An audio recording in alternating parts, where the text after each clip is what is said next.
Orang Jepang itu terkenal jago banget dalam soal berhemat. Padahal biaya hidup di Jepang kan lebih mahal daripada di Indonesia ya.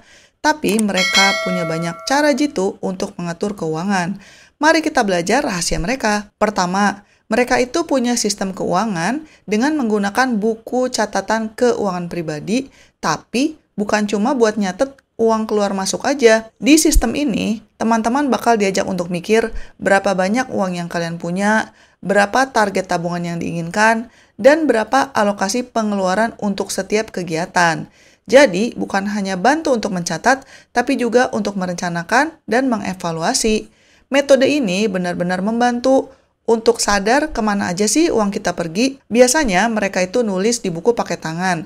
Katanya sih biar lebih terasa gitu dan lebih meresapi setiap pengeluaran dan jadi lebih bertanggung jawab sama keuangan.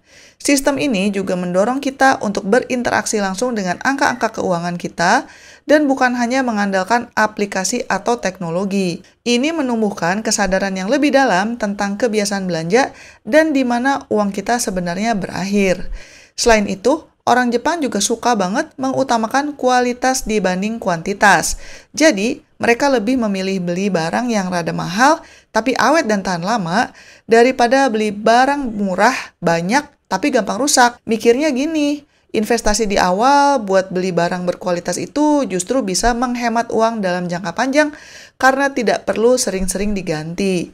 Ya benar juga sih, mereka juga punya filosofi yang merasa menyesal atau malu kalau membuang barang yang masih bisa digunakan atau dihargai. Mereka itu cenderung menghargai setiap barang yang dimiliki dan berusaha memaksimalkannya. Ini bukan hanya soal uang, tapi juga soal mengurangi sampah dan menghargai sumber daya. Selain itu, orang Jepang juga punya kebiasaan untuk memasak di rumah. Mereka cenderung menghindari makanan cepat saji atau makan di luar yang harganya lumayan menguras dompet. Mereka lebih sering masak sendiri dengan menggunakan bahan-bahan lokal yang lebih terjangkau. Selain hemat, ini juga lebih sehat untuk tubuh kita. Banyak keluarga Jepang yang menghabiskan waktu bersama di dapur, menyiapkan makanan dari bahan-bahan segar. Ini juga jadi cara untuk mengkontrol porsi dan menghindari pemborosan makanan. Pasar lokal dan supermarket pun sering menawarkan diskon di penghujung hari untuk barang-barang yang sudah mau kadaluarsa dan orang Jepang pintar memanfaatkan ini. Yang nggak kalah penting, orang Jepang itu disiplin banget soal menabung. Mereka biasanya langsung menyisihkan sebagian besar pendapatan buat nabung di awal bulan, baru sisanya dialokasikan untuk kebutuhan lain. Ada juga yang menerapkan prinsip menabung sampai 50% dari pendapatan, bahkan kalau bisa sih lebih dari itu. Setelah menabung, baru mereka membuat anggaran pengeluaran bulanan. Ini adalah kebiasaan-kebiasaan yang perlu kita contoh ya. Konsep ini butuh ketekunan dan juga kesabaran. Tapi ya memang orang Jepang itu punya mentalitas untuk menunda kesenangan instan demi tujuan finansial jangka panjang. Selain itu, mengenai transportasi, banyak orang Jepang yang lebih memilih transportasi umum atau jalan kaki.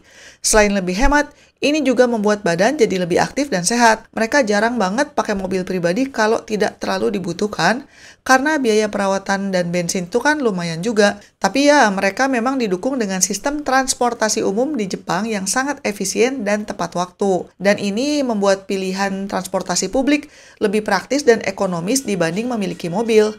Bahkan untuk jarak yang cukup jauh, kereta api seringkali menjadi pilihan utama. Ada lagi trik kecil yang sering mereka lakukan, yaitu menyimpan kembalian receh. Uang koin receh itu sering diremehkan ya, padahal kalau dikumpulkan terus, jumlahnya bisa lumayan banyak loh. Banyak dari mereka yang punya celengan khusus untuk koin-koin ini, dan setelah udah terkumpul banyak, lumayan juga loh hasilnya. Jangan disepelekan, karena setiap uang itu sangat berarti. Kebiasaan orang Jepang lainnya yang patut ditiru adalah mereka cenderung menghindari utang konsumtif. Maksudnya kalau mereka mau beli sesuatu, mereka lebih memilih nabung dulu sampai uangnya cukup daripada langsung pakai kartu kredit atau berhutang. Ini menunjukkan disiplin finansial yang tinggi banget dan budaya yang menghargai kebebasan dari beban hutang. Mereka paham betul bahwa bunga utang bisa menjadi beban yang sangat memberatkan dan memperlambat pencapaian tujuan finansial. Dan selain itu, mereka juga punya kebiasaan menunggu 24 jam sebelum membeli barang. Jadi kalau lihat barang yang diinginkan, mereka nggak langsung beli. Mereka mikir dulu nih minimal sehari penuh, apakah barang itu benar-benar kebutuhan atau cuma sekedar ingin sesaat. Kalau setelah 1 hari masih kepikiran dan memang butuh, baru deh dibeli. Ini membantu mereka untuk menghindari pembelian yang impulsif dan sering bikin dompet bolong. Proses ini memberikan kesempatan untuk berpikir rasional dan membedakan antara keinginan dan kebutuhan. Selain itu, orang Jepang sangat menghargai diskon dan promo. Sama aja ya, sama di sini juga seperti itu. Tapi jangan heran kalau kalian melihat antrian panjang di Jepang saat ada obrolan atau diskon besar. Mereka juga terbiasa mencari barang bekas layak pakai. Di Jepang, banyak sekali toko barang bekas yang menjual berbagai produk, mulai dari pakaian, perabotan, elektronik, sampai buku dan mainan dengan kualitas yang masih sangat bagus. Bahkan sebagian itu dijual dengan harga nol alias digratiskan. Ini karena budaya mereka yang sangat menjunjung tinggi kebersihan dan perawatan barang, sehingga barang bekas pun seringkali masih dalam kondisi prima. Secara kultural pun, membeli barang bekas tidak dianggap sebagai sesuatu yang memalukan, tapi justru dianggap cara cerdas untuk mendapatkan barang berkualitas dengan harga yang jauh lebih murah. Gimana teman-teman? Banyak juga ya tips hemat ala orang Jepang.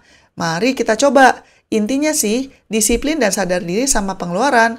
Dengan menerapkan prinsip-prinsip ini, kita bisa belajar mengelola keuangan dengan lebih bijak dan mencapai tujuan finansial kita. Sekian dulu episode kali ini, dan selamat mencari kebahagiaan. Bye-bye!